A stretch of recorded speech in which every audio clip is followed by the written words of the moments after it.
Bon, en direct de l'un de nos cafés préférés à Genève, notre lieu de résidence favori, le Café Papon. Et Alexis est en plein changement d'objectif, avec un objectif un peu spécial pour la journée. Jonas vous parlait de optique un tout petit peu particulière, alors là c'est peut-être pour le côté un peu plus puriste, mais n'empêche que ça vous donnera un indice sur les montres qu'on s'apprête à filmer et à vous présenter dans cette vidéo. En gros, j'ai fait le choix d'équiper une optique dédiée normalement à la photographie argentique. Donc c'est une vieille optique des années 70-80 qui normalement, je dis bien normalement parce que c'est la première fois que je vais filmer avec, devra donner au moment où vous regarderez ces images dans cette vidéo un grain particulier, une couleur, un traitement de l'image particulier. Ça doit vous donner un indice sur les montres qu'on s'apprête à filmer, l'image qu'on voudrait avoir dans cette vidéo et que vous devriez retrouver là normalement si tout s'est bien passé en post-prod. C'est une image un peu digne des années 70, digne un petit peu d'un retour dans le passé, peut-être un hommage à la Californie, qui sait. Bref, vous voyez un peu le délire? Hello tout le monde, on espère que ça joue, on est content de vous retrouver aujourd'hui pour une nouvelle vidéo YouTube. Et aujourd'hui, on va vous parler d'une montre et d'une marque assez exceptionnelle. Il s'agit de Marchlab et c'est la toute première fois qu'on va en parler avec un modèle exclusif. Au moment même où vous êtes en train de regarder cette vidéo, la montre vient tout juste de sortir et on va vous parler de la Marchlab AM2 GMT.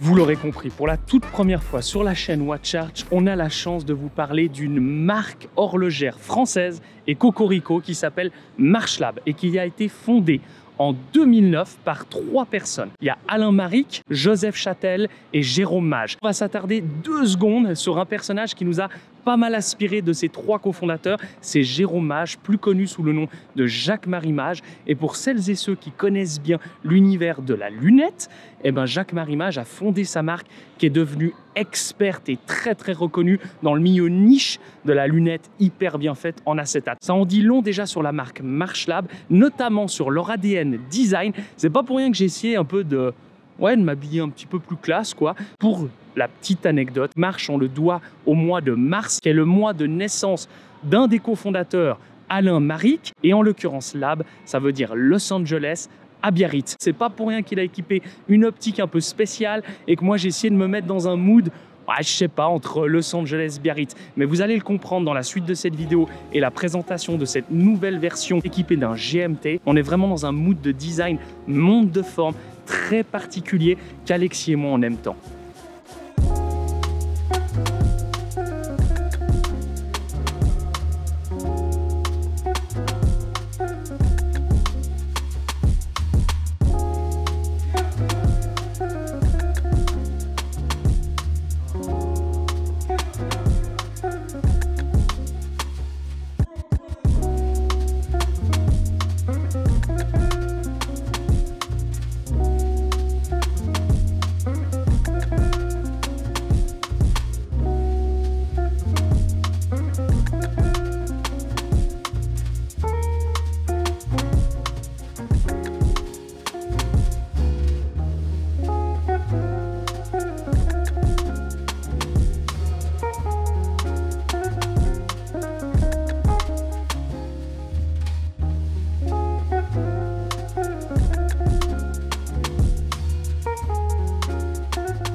Bon, et que pense notre graphiste favori du groupe, du binôme, le créatif de la bande, de cette nouvelle Marchlab?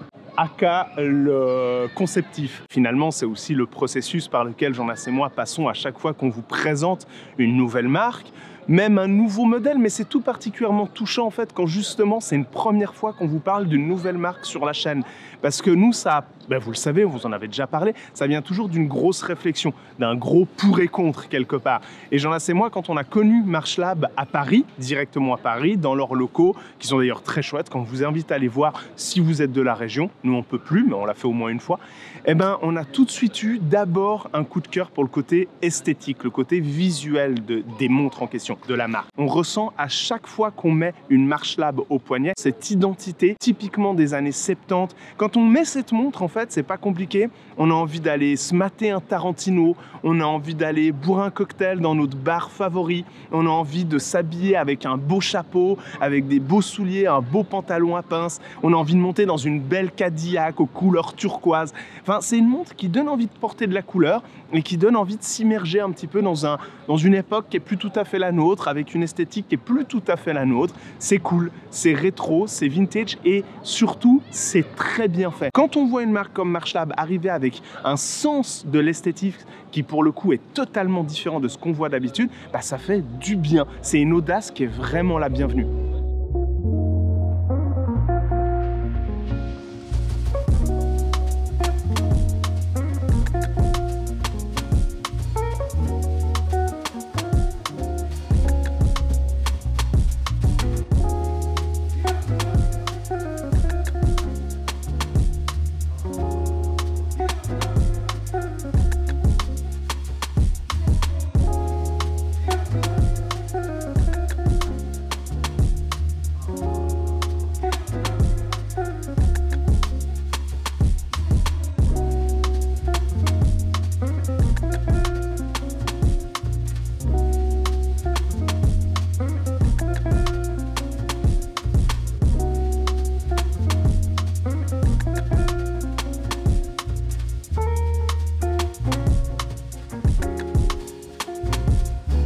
Ouais, je crois qu'Alexis a visé juste. Il nous parle d'audace, en fait, finalement, que la marque Marchlab a mis en avant déjà depuis 2009, enfin plus précisément 2011, quand ils sont apparus sur le marché.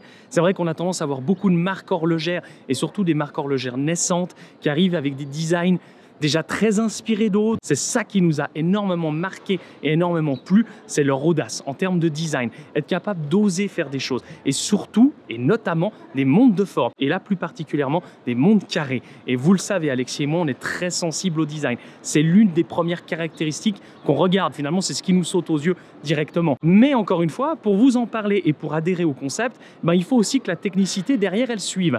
Et là, pour le coup, Marchlab n'y est pas allé de main morte parce qu'ils ont mis beaucoup de choses, notamment pour cette nouvelle version GMT. On en a certainement toutes et tous déjà mis des montres un petit peu justement qui se veulent avoir une forme un peu changeante et où tu es là, tu regardes, tu te dis ouais ok c'est cool, il y a de l'audace, il y a une envie de, mais ça marche pas. Il y a une qualité de fabrication qui n'est pas forcément au rendez-vous. On sent que c'est surtout le design avant le côté technique. Et c'est comme vient de vous le dire Jonas en fait, c'est qu'il y a vraiment un mix des deux entre audace, esthétique et créativité. Et en même temps, il y a ce truc où, techniquement parlant, ça se voit avec le calibre, mais le calibre, ça fait pas toute une montre, hein. La qualité d'usinage, la qualité de l'acier, la qualité du bracelet quand il est en acier, ou pareil quand il est en caoutchouc pour celle que je porte, tout ça, ça se ressent in fine au poignet, surtout quand on y passe des heures, comme Jonas et moi. C'est très agréable et ça vient vraiment créer un match entre ces trois éléments, calibre, esthétique et le troisième élément, ces deux qui se réunissent, cette qualité finale au poignet, cette valeur perçue qui est hyper agréable.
Quand on rentre un petit peu dans le mood Marchlab et qu'on a compris que déjà ça varie un petit peu entre Los Angeles et Biarritz, il y a quand même un sacré décalage horaire entre les deux. Donc ça paraît assez évident finalement qu'ils s'y mettent à cette complication GMT.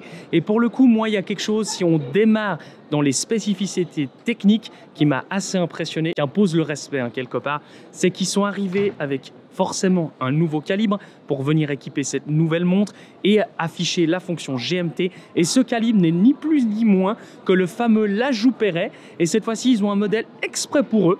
Ah, rien que ça, quoi, les mecs, c'est le G110. Et ce G110 est en exclusivité fait en collaboration entre Lajous Perret et Marchlab. Il est fait que pour eux. Ils ont l'exclusivité pendant un certain nombre de temps. Après, il va être repris par d'autres marques. Déjà, rien que ça, je suis désolé, mais tu te dis, ouais, chapeau les gars quand même, quoi.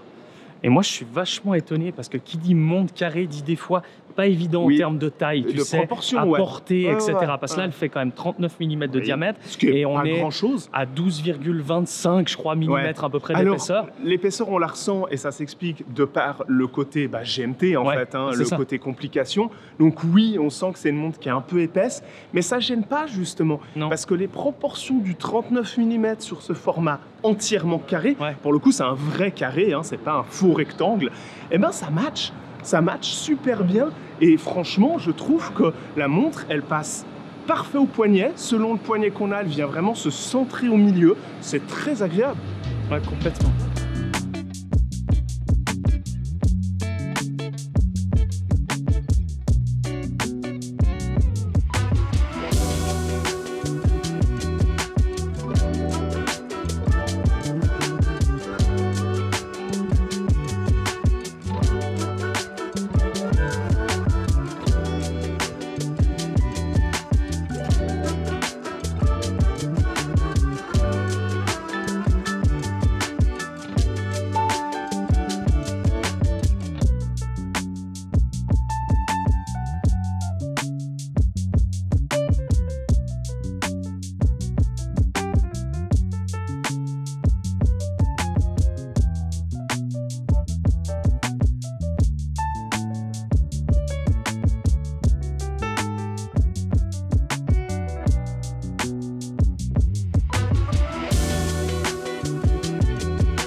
Bon, là, je viens de retirer la version de mon poignet cadran vert tout en acier avec le bracelet acier.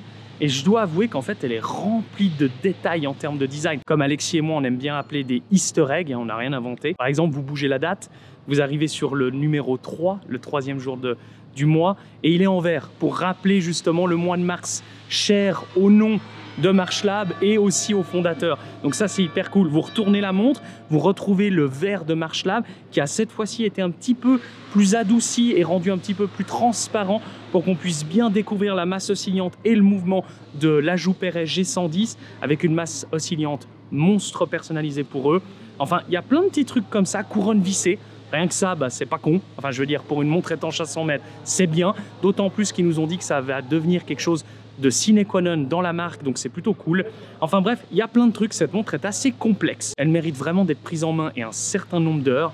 Et franchement, Alexis et moi, là, on est assez conquis. Donc moi, je passe à la version full black sur bracelet en caoutchouc. Et on vous reparle de 2-3 petits trucs qui nous ont quand même assez frappé aux yeux. Bon, et depuis le début de cette vidéo, on vous parle, comme vous l'aurez bien compris, de 2 modèles bien particuliers, GMT, en l'occurrence avec celle-ci qu'on introduit la marque Marchlab dans notre chaîne YouTube. Mais pour celles et ceux qui se disent, tiens, c'est vrai que cette marque, elle évoque quelque chose, elle essaie de transmettre quelque chose en matière de design, et pour le coup, ça fonctionne très bien. Je suis sensible à ce qu'ils essaient de dire en matière de design, encore une fois, mais je suis pas forcément sensible du GMT, je suis pas forcément sensible aussi à ce 39 mm, 12 mm d'épaisseur. J'aurais envie de quelque chose de similaire, mais plus petit. Ça tombe bien. On vous donne clairement rendez-vous dans la description sur le site internet de Marchlab, et là, vous pourrez vous faire plaisir. Vous verrez qu'il y a clairement de quoi vous faire faire plaisir avec des diamètres justement 36 mm, des trucs beaucoup plus smooth. Ça tombe bien, Jonas et moi en avons acquis une grâce à Marchlab de par notre collaboration. Donc on manquera pas de vous en parler, de vous faire des vidéos sur Insta, des photos, etc. Mais ça vaut le coup d'aller se plonger un peu plus sur le site internet, d'aller justement voir leur univers, d'aller justement un petit peu regarder ce qu'ils font d'autres comme modèles, parce que clairement, faut pas juste s'arrêter à ces GMT, même si on le répétera jamais assez, elles sont trop cool.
Et bon, là j'ai équipé la version tout de noir vêtu, soit la DLC, donc c'est un revêtement qui est mis par-dessus l'acier. J'avoue qu'il y a un petit côté encore plus sportif que l'est d'habitude la montre sur acier. On a décidé de l'équiper sur un caoutchouc parce qu'on trouvait hyper agréable et aussi vous montrer cette opportunité qu'il y a chez Marchlab d'avoir une version en caoutchouc. Alors, pour la petite histoire, cette version-là est très limitée. Donc, c'est pas la version qu'on pourrait appeler dite de base. Et on la retrouve à juste moins de 2000 €.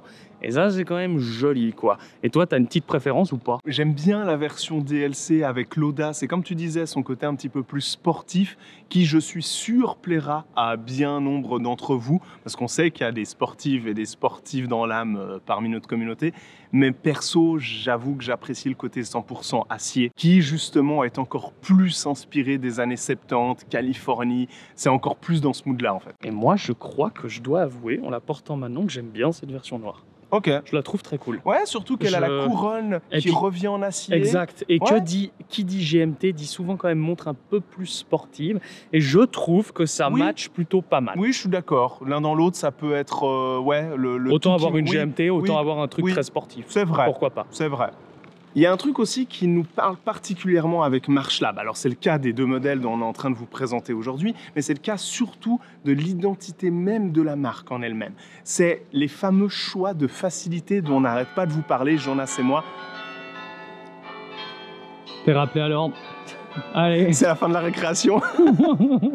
Donc quand on vous parle de choix de facilité, il faut bien comprendre une chose, c'est qu'il y a bien entendu tout le processus de quel matériau on va utiliser, quel mouvement on va utiliser. Le mouvement est généralement un indice assez précis. Et il y a aussi une autre notion quand on vous parle de choix de facilité, la notion qui est de oser justement faire des montres qui auront un design un petit peu atypique, quitte à savoir un petit peu en amont, au moment de la fabrication des montres, qu'a priori, on ne va pas plaire à tout le monde. Ça allait plaire à certaines personnes qui, justement, sont peut-être sensibles au design dont on n'arrête pas de vous répéter depuis le début de cette vidéo, mais on sait aussi que ça va déplaire à des personnes qui, justement, cherchent quelque chose de plus consensuel, plus classique. Et ça, quelque part, c'est à saluer. Une marque qui sait se dire « Ok, nous, on fait ce choix-là, on sait que ça ne va pas plaire à tout le monde, mais en même temps, on assume et on y va. » Et ça, c'est aussi un choix, finalement, de rigueur, quelque part, de choix du détail, que Jonas et moi ne pouvons que saluer. Donc, il y a le côté choix des matériaux, mouvement, usinage, etc.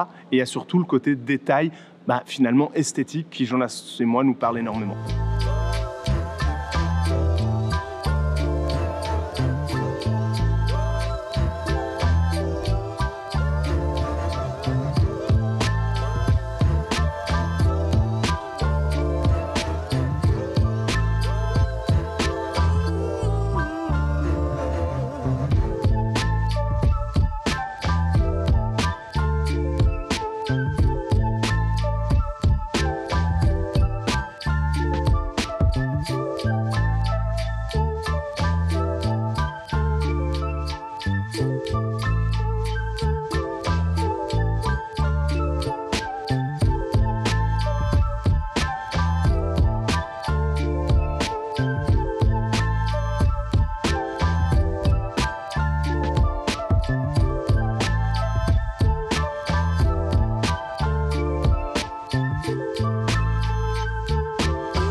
Bon bah t'es content de la vibe un peu vintage qu'on a réussi à donner un peu sur ce tournage, c'est cool hein. Ouais, je me réjouis Moi, de la je suis content. post-production, donc vous êtes dans le futur vis-à-vis de nous, donc on verra, mais oui, franchement, on le savait, Jonas et moi, que quand on allait vouloir shooter ces Marsh Lab, on voulait essayer de vous plonger un peu dans un mood un peu vintage. Alors ça tombe bien, c'est l'automne, Jonas était habillé un peu en conséquence. Je crois qu'on a réussi notre pari, il faudra que vous nous dites dans les commentaires, mais je crois que c'est pas si mal. Je suis vraiment content que maintenant ça fasse un petit peu partie des marques dont on vous parlera là une première fois, une deuxième fois, etc.